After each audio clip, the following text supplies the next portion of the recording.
পরকিয়া নামক এই ভয়ঙ্কর অপরাধ থেকে বাঁচার কি উপায়? এক নাম্বার উপায় আল্লাহরে ভয় করা। বলেন সবাই, কারে ভয় করা? আল্লাহকে ভয় করা। তিরমিজি শরীফের 616 নম্বর হাদিসের বর্ণনা। বিদায় হজে রাসূল সাল্লাল্লাহু আলাইহি সাল্লাম আমাদেরকে 5টা হুকুম করেছেন। এই 5 হুকুম পালন করলে নবী বলেছেন মরবা আর জান্নাতে প্রবেশ করবা। হুকুম কয়টা? 5টা। ক্বালা রাসূলুল্লাহ সাল্লাল্লাহু আলাইহি ওয়াসাল্লাম, নবীজি বলেন ইত্তাকু রাব্বাকুম, 1 নাম্বার তোমরা তোমাদের রবকে ভয় করো। 2 নাম্বার সল্লু খামসাকুম, 5 ওয়াক্ত নামাজ পড়ো। 3 নাম্বার সুমু শাহরাকুম, রমজানের রোজা রাখো। 4 নাম্বার আদ্দু যাকাত আমওয়ালিকুম, সম্পদের যাকাত দাও। 5 নাম্বার আতিউজা আমরিকুম, তোমাদের মাঝে ন্যায়পরায়ণ শাসক যারা তাদের আনুগত্য করো। ফামুতু তাদখুলু জান্নাতা রাব্বিকুম, মরো আর জান্নাতে প্রবেশ করো। মরো, জান্নাতে প্রবেশ করো। রাসূলুল্লাহ সাল্লাল্লাহু আলাইহি সাল্লাম এই 5 হুকুম করলেন। এর মধ্যে 1 নাম্বার আল্লাহকে ভয় করা। আল্লাহকে ভয় করা কাকে বলে? আলী রাদিয়াল্লাহু তাআলা আনহু বলেন 4 জিনিসের নাম আল্লাহকে ভয় করা বা তাকওয়া। বলেন 4 জিনিসের নাম কি? তাকওয়া। বলেন তো কয় জিনিসের নাম তাকওয়া? 1 নাম্বার আল খাউফু মিনাল জালিল, আল্লাহকে ভয় করা। 2 নাম্বার আল আমালু বিত-তানজিল, কোরআন অনুযায়ী আমল করা। 3 নাম্বার ওয়াল কানাআতু বিল কালিল, অল্পে তুষ্ট থাকা। 4 নাম্বার ওয়াল ইস্তিদাদু লিয়াউমির রাহিল, আখিরাতের প্রস্তুতি নেওয়া। 1 নাম্বার আল্লাহকে ভয় করা। 2 নাম্বার আল্লাহ যে কোরআন নাজিল করেছেন এই অনুযায়ী আমল করা। ওহো, এখানে একটা বিষয় আবার, যে হুজুর শুধু কোরআন নাকি হাদিস?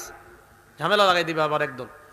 শুধু কোরআন অনুযায়ী আমল করা মানে হলো সূরা হাশরের 7 নাম্বার আয়াতে আল্লাহ বলেন মা আতাকুমুর রাসূলু ফাখুযু, নবী যা দিয়েছেন তা গ্রহণ করো। ওয়া মা নাহাকুম আনহু ফান্তাহু, নবী যা থেকে নিষেধ করেছেন তা থেকে তোমরা বিরত থাকো। তাহলে কোরআন অনুযায়ী আমল করা মানে সূরা হাশরের 7 নাম্বার আয়াতটাও মানা, পুরা কোরআন মানা। আবার সূরা হাশরের 7 নাম্বার আয়াতটাও তো মানতে হবে। পুরা কোরআন মানা মানে সূরা হাশরের 7 নাম্বার আয়াতও আছে না এটার মধ্যে? তো সূরা হাশরের 7 নাম্বার আয়াতে আছে নবী যা দিয়েছেন তা গ্রহণ করো, নবী যা থেকে নিষেধ করেছেন তা থেকে বিরত থাকো। ইবনে মাজার 12 নাম্বার হাদিসের মধ্যে আসছে ক্বালা রাসূলুল্লাহ সাল্লাল্লাহু আলাইহি ওয়াসাল্লাম, নবীজি বলেন ইউশিকুর রাজুলু মুত্তাকিয়ান আলা আরিকাতিহি, এমন একটা সময় আসবে যে সময় মানুষ সিংহাসনের মধ্যে আসন দিয়ে বসে থাকবে আর ভাব ধরবে আমি অনেক বড় পণ্ডিত। পুরোটা শুনেন। এখন ওই ব্যক্তির সামনে আমি আপনি যাব, আমরা যাওয়ার পর ইউহাদ্দাসু বিহাদিসিম মিন্নি, নবী বলেন তার সামনে আমার হাদিস পেশ করা হবে। পেশ করার পর ওই ব্যক্তি বলবে মিয়া বাইনানা ওয়া বাইনাকুম কিতাবুল্লাহ, আমাদের মাঝে আর তোমাদের মাঝে কোরআন থাকতে হাদিসের কি প্রয়োজন? বলেন নাউজুবিল্লাহ। এটা কে বলবে? স্বঘোষিত পণ্ডিত, যিনি কোরআনের পণ্ডিত তিনি বলবে। এরপর তিনি আপনারে যুক্তি দিবে ফামা ওয়াজাদনা ফীহি মিন হারামিন হারামনা, আরে কোরআনে যা হারাম এটাই হারাম মানলেই তো হয়, আপনারে বুঝাবে। তো আপনি বলবেন ঠিকই তো, কোরআনে যা হারাম আছে এটাই তো মানলে হয়। আবার বলবে ফামা ওয়াজাদনা ফীহি মিন হালালিন ইস্তাহলালনা, কোরআনে যা হালাল এটা হালাল মানলেই তো হয়। আচ্ছা বলেন তো আমরা কোরআনের হারামকে হারাম মানি কিনা? অবশ্যই। কোরআনে যা হালাল এটাকে হালাল মানি কিনা? না মানলে তো ঈমান থাকবে না। তাহলে কোরআনের হারামকে আমরাও হারাম জানি, কোরআনের হালালকে আমরাও হালাল জানি। আল্লাহর নবী বলে দিলেন শোনো, এই কথা দিয়ে যেন তারা তোমাদেরকে ধোঁকা দিতে না পারে। আলা ওয়া ইন্নামা হাররামা রাসূলুল্লাহ মিসলু মা হাররামাল্লাহ, তাদেরকে জানায়া দিবা আমি রাসূল যা হারাম করেছি আমার হারাম করাটাও আল্লাহর হারাম করার মতোই হারাম হয়ে যায়। তাহলে বলেন শুধু কোরআন নাকি শুধু হাদিস না কোরআন হাদিস? শুধু কোরআন শুধু হাদিস না কোরআন হাদিস? এখন যদি শুধু কোরআন মানেন এরা আপনারে কি ফিতনায় ফেলাইতে পারে? সূরা হজের ৭৭ নাম্বার আয়াতে আল্লাহ বলেন ইয়া আইয়ুহাল্লাযীনা আমানুর কাউ, হে ঈমানদারগণ তোমরা রুকু করো, ওয়াসজুদু সিজদা করো। কোরআনে আছে রুকু করো ঈমানদার, কোরআনে আছে সিজদা করো। কিভাবে রুকু করো? কোরআনে নাই। কিভাবে সিজদা করো? কোরআনে নাই। কোরআনে আছে নামাজ পড়ো, ফজরের নামাজ যে 2 রাকাত ফরজ এটা কোরআনে নাই। কোরআনে আছে নামাজ পড়ো, জোহরের নামাজ যে 4 রাকাত এটা কোরআনে নাই। কোরআনে আছে নামাজ পড়ো, আসরের নামাজ যে 4 রাকাত ফরজ এটা কোরআনে নাই। কোরআনে আছে নামাজ পড়ো। মাগরিবের নামাজ যে 3 রাকাত ফরজ এটা কোরআনে নাই। কোরআনে আছে নামাজ পড়ো। এশার নামাজ যে 4 রাকাত ফরজ এটা কোরআনে নাই। এটা কোথায় আছে? সূরা হাশরের 7 নম্বর আয়াত, আমার নবী যা দিয়েছেন তা গ্রহণ করো। আমি কোরআনে বলছি নামাজ পড়ো, আমার নবী বলে দিয়েছে ফজর 2 রাকাত, অতএব ফজর ফরজ 2 রাকাত। আমার নবী বলে দিয়েছেন জোহর 4 রাকাত, অতএব জোহর নামাজ 4 রাকাত ফরজ, আসর 4 রাকাত ফরজ, মাগরিব 3 রাকাত ফরজ, এশা 4 রাকাত ফরজ। কেন? আমি বলেছি আমার নবী যা দিবেন সেটা তোমরা গ্রহণ করো। শুধু কোরআন মানলেই হবে না, কোরআনের আমার হুকুমগুলা আমার নবীর ব্যাখ্যা অনুযায়ী মানো। কি অনুযায়ী মানো? ফজর নামাজ 2 রাকাত কোরআনে আছে না? এটা কোথায় আছে? হাদিসে। বলবেন কোরআনের ব্যাখ্যা হাদিসে। বলেন ফজর 2 রাকাত এটা কোরআনে আছে? কোথায় আছে? না, পুরোটা বলেন। কোরআনের ব্যাখ্যা হাদিসে কোথায় আছে? এইভাবে বলবেন, তাহলে আর ধোঁকা দিতে পারবে না। চিন্তা করেন, আপনি যখন শুধু কোরআন মানবেন, হাদিস মানবেন না, হঠাৎ একদিন আপনারে বলবে, আচ্ছা আপনি কি করছেন বন্ধু, কি করো এখন? আরে কোরআন ওলা আপনারে বুঝাবে। তা আপনি বলবেন জোহর পড়ে আসলাম। তুমি জোহর পড়লা কয় রাকাত? তো আপনি বললেন জোহর আগে 4 রাকাত পড়ছি, জোহর পড়লাম 4 রাকাত 8 রাকাত, পরে পড়ছি 2 রাকাত। তখন আপনারা বলবে তুমি না শুধু কোরআন মানো? তা আপনি বলবেন হ্যাঁ কোরআন মানি। তো কোরআনে কি কোথাও আছে যে এইভাবে 4 পড়বা 2 পড়বা? এগুলো তো নাই কোরআনে কোথাও। আপনি চিন্তা হয় ঠিকই তো কোরআনে তো নাই, তাহলে তার মানাই দরকার নাই। ছলে বলে কৌশলে আপনাদেরকে নামাজ থেকে দূরে রাখার ষড়যন্ত্র এটা। এই জন্য কোরআন হাদিস দুইটাই মানতে হবে। বলেন কোরআন হাদিস দুইটাই মানতে হবে। আল্লাহ বুঝার তৌফিক দান করেন। বলছিলাম 4 জিনিসের নাম তাকওয়া। 1 নাম্বার আল খাউফু মিনাল জালিল, আল্লাহকে ভয় করা। 2 নাম্বার আল আমালু বিত্তানজিল, কোরআন অনুযায়ী আমল করা। মানে শুধু কোরআন? হ্যাঁ, কোরআন হাদিস। 3 নাম্বার আল কানাআতু বিল কলিল, অল্পে তুষ্ট থাকা। 4 নাম্বার আল ইস্তিদাদু লিয়াউমির রাহিল, আখিরাতের প্রস্তুতি নেওয়া। এই ব্যাপারে একটা হাদিস শুনেন। আবু দাউদের 4442 নাম্বার হাদিস। কয়টা 4 হয় হাদিসে? 3টা। 4 4 4 2 4442। 3টা 4 না, একটা 2, মনে রাখার জন্য। মাইজ ইবনে মালিক আল আসলামি রাসূলের কাছে আসছে। বুরাইদা রাদিয়াল্লাহু তাআলা আন তার আব্বা থেকে এই হাদিসটা বর্ণনা করেছেন। তিনি বলেন আন্না মাইজ ইবনে মালিক আল আসলামি আতা রাসূলুল্লাহ সাল্লাল্লাহু আলাইহি সাল্লাম। মাইজ ইবনে মালিক আল আসলামি রাসূলের কাছে আসছে। খুব মন দিয়ে একটু শোনেন আর নিজের একটু ফিকিরে আইনেন। আসার পর কই, ইয়া রাসূলুল্লাহ লাকাদ যালামতু নাফসি, আমি নিজের উপর জুলুম করেছি। নবীজি মন দিয়ে শুনতেছে, কি বলে দেখি। হুজুর আমি নিজের উপর জুলুম করেছি, জানাইতু, আমি ব্যভিচার করেছি, আমি জিনা করেছি। নাউজুবিল্লাহ। এই গুনাহ থেকে আল্লাহ হেফাজত করেন। ওয়াইন্নী উরিদু আন তুতাহহিরানি, হুজুর আমি চাই আপনি আমারে পবিত্র করবেন, ব্যভিচারের শাস্তি আমার উপর প্রয়োগের মাধ্যমে আমাকে আপনি পবিত্র করবেন, আমি যেন পবিত্র অবস্থায় আল্লাহর কাছে যাইতে পারি। নবীজি ইন্না রদ্দাহু রাসূলুল্লাহ, নবীজি তাকে ফিরিয়ে দিলেন। যাও, আন্দাজি কথা তোর, এগুলো তুমি করো নাই, যাও। লোকটা চলে গেলেন। পরের দিন আবার আসলেন। আসার পর বললেন লাকাদ জানাইতু, হুজুর আমি ব্যভিচার করেছি, আমারে পবিত্র করেন। রদ্দাহু সানিয়া, দ্বিতীয়বার আবার ফিরিয়ে দিলেন। ফারসালা রাসূলুল্লাহ সাল্লাল্লাহু আলাইহি ওয়াসাল্লাম ইলা কওমিহি, নবী একজন প্রতিনিধিকে তার এলাকায় পাঠাইলেন, যাও তো গিয়ে জিজ্ঞাসা করবা তো এই লোকটার মাথায় কোনো সমস্যা আসেনি, আমার এসে বারবার কয় জিনা করছে। নবীজির প্রতিনিধি এলাকায় গেলেন। যাওয়ার পর বললেন মাইজ ইবনে মালিক আল আসলামি কেমন মানুষ, তোমাদের মাঝে মাথায় কোনো ঝামেলা টামেলা আসেনি? জনগণ জবাব দিলেন মা না'লামুহু ইল্লা ওয়া ফিল আকলি মিন সালিহিনা ফিমা নুরা, আমাদের জানা মতে তার মাথায় কোনো সমস্যা নাই, পুরা ঠিক আছে। তৃতীয় দিন যখন হয়ে যায় আবার আল্লাহ নবীর কাছে আসলেন। আসার পর বললেন ইয়া রাসূলুল্লাহ ব্যভিচার করেছি, আমাকে আপনি পবিত্র করেন। নবীজি আবার তাকে ফিরিয়ে দিলেন। আবার প্রতিনিধি আল্লাহর নবী ওই এলাকায় পাঠায় যাওয়ার পর তিনি প্রশ্ন করলেন।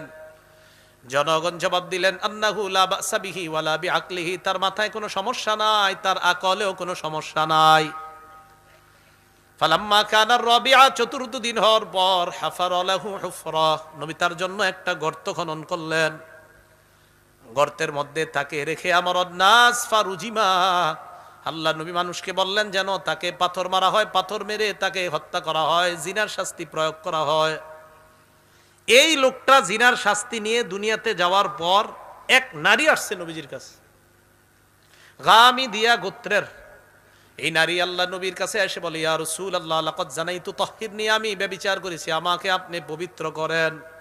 আগের জন ছিল পুরুষ, এই নারী।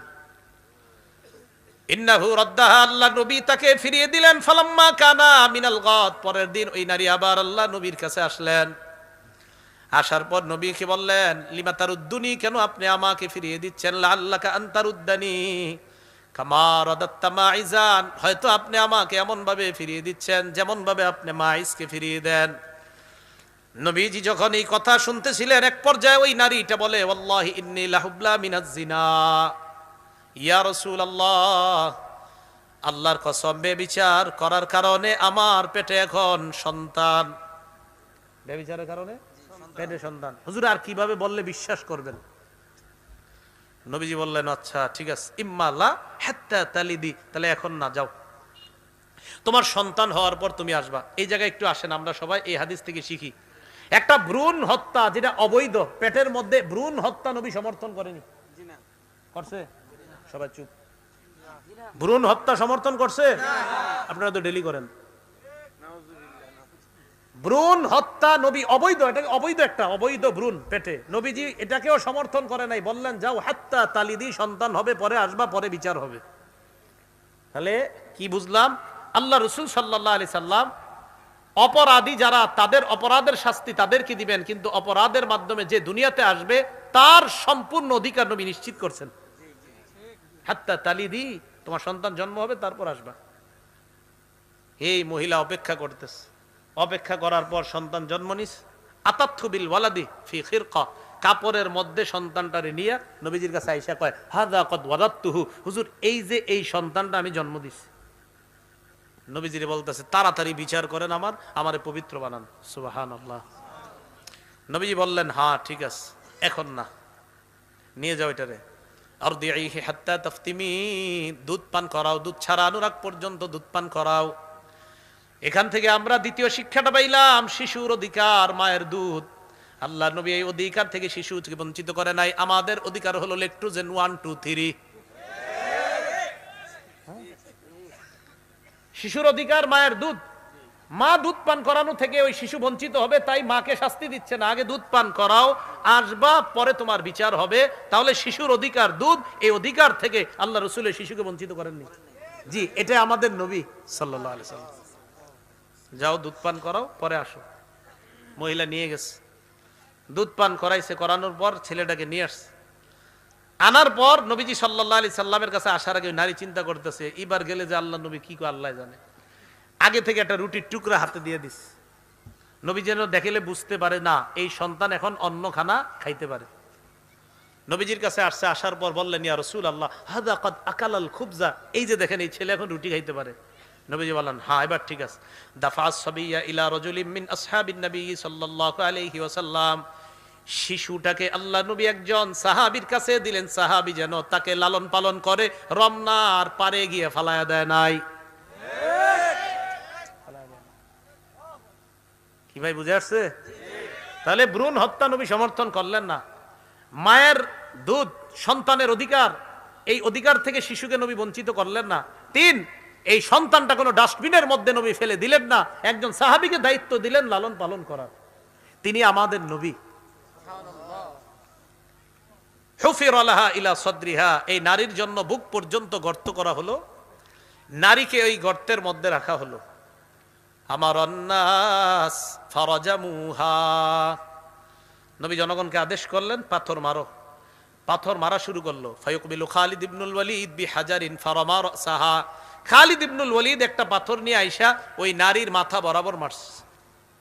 তানাদ্দাহাদ্দামু আলা ওয়াজহি খালিদ, খালিদ ইবনুল ওয়ালিদের চেহারার মধ্যে গিয়ে ওই নারীর রক্ত পড়ছে। রাগ হয়ে গেছে, তোমার রক্ত আমার শরীরে আসবে কেন? ফাসাব্বাহা, খালিদ ইবনুল ওয়ালিদ একটা গালি দিয়ে দেয়। ফাসামিআন নবী সাল্লাল্লাহু আলাইহি ওয়াসাল্লাম সাব্বাহু ইয়্যাহা, গালিটা আল্লাহ নবীর কানে চলে যায়। নবী ডাক দিয়ে বললেন, মাহলান ইয়া খালিদ, খালিদ থামো, কি করতেছো তুমি? হুজুর এর রক্ত আমার শরীরে লাগছে। নবীজি বললেন, খালিদ লাকাদ তাবাত তাওবা, এই নারী এমন এক তওবা করছে, লাউ তাবাহা সাহিবু মাকসিন লা গুফিরা লা, বান্দার হক বিনষ্টকারীরাও যদি এরকম তওবা করতে পারতো আল্লাহ মাফ করে দিত। কার ভয়ে এই নারী আর পুরুষ দুজন শাস্তি মাথা পেতে নিলেন? আল্লাহর ভয় স্বামী স্ত্রীর মাঝে যদি দিয়ে দেওয়া যায়, তাহলে তাদের মাঝে গুনাহের আসক্তিটা কমে যাবে, পরকিয়া যেই ভয়ঙ্কর একটা অপরাধ, এই অপরাধ প্রবণতা কমে আসবে, ইলেকট্রনিক মিডিয়ার অপব্যবহার, পাশাপাশি গুনাহ থেকে বেঁচে আল্লাহর ভয় যদি তাদের মাঝে থাকে, ইনশাআল্লাহ এই অপরাধ থেকে প্রত্যেকটা পরিবার বেঁচে যাবে। আবু যর গিফারি রাদিয়াল্লাহু তাআলা আনহুকে নবী বললেন, তিরমিজি শরীফের 1987 নম্বর হাদিস, ইত্তাকিল্লাহা হাইসুমা কুনতা, ঘরের দরজাটার মধ্যে লাগায় রাখেন। নবীজি বললেন, আবু যর তুমি যেখানে থাকো আল্লাহকে ভয় করো। স্বামী যখন ঘরের বাইরে যায়, বিবি আপনি বলে দিবেন, স্বামী আমার আপনি যেখানে থাকেন আল্লাহরে ভয় করেন, নবী এই কথাটা বলছে। আর স্বামীও আপনার স্ত্রীকে বলবেন, আমি তো বাইরে যাচ্ছি, তুমি যেখানে যে অবস্থায় থাকো আল্লাহকে ভয় করো। দুইজন দুইজনকে উপলব্ধিটা দেন যে নবী তার সাহাবী আবু যরকে বলছে, যেখানেই থাকো আল্লাহকে ভয় করো। যেখানেই থাকো কাকে ভয় করো? আল্লাহকে। তাহলে এই তাকওয়া যদি অর্জন, প্রত্যেকটা ঘরে ঘরে তাকওয়ার বিষয়টা দেওয়া হয়, তাহলে গুনাহের প্রবণতা কমে আসবে। পাশাপাশি বুখারীর একটা বর্ণনা শুনিয়ে দেওয়া, রাসূলের সাহাবী আব্দুল্লাহ ইবনে মাসউদ বলেন, একজন ইমানদার এমন, ইন্নাল মুমিনা ইয়ারা যুনুবাহু কান্নাহু কাঈদুন তাহতা জাবাল, ইমানদার তার গুনাহগুলারে মনে করে একটা পাহাড়ের মতো, এই পাহাড় তার উপর পড়তে পারে।